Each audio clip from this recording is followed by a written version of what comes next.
এই যে সামটা বোর্ডে আছে তোমরা দেখতে পাচ্ছ, তো আমি পড়ে শোনাচ্ছি।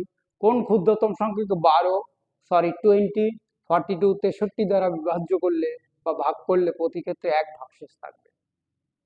ওকে, সেই রুলে একই। 20, 42, 63 এর এলসিএম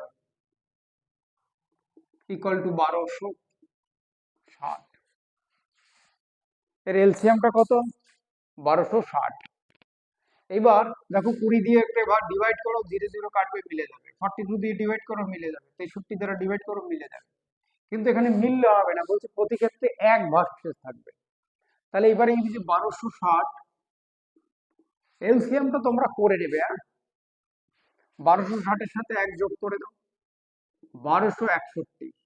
একে 20 দ্বারা ডিভাইড করো, দেখো সেই যদি আমরা করি এখানে এক করে থাকবে, ডিভাইড তো করে দাও। 42 দ্বারা ডিভাইড করলে সেই এক করে থাকবে। 63 দ্বারা ডিভাইড করলে এক করে থাকবে, কারণ এটা এলসিএম। ওকে ফ্রেন্ডস, তাহলে নাম্বারটা হবে 1261। 1261 B number. Okay friends, simple.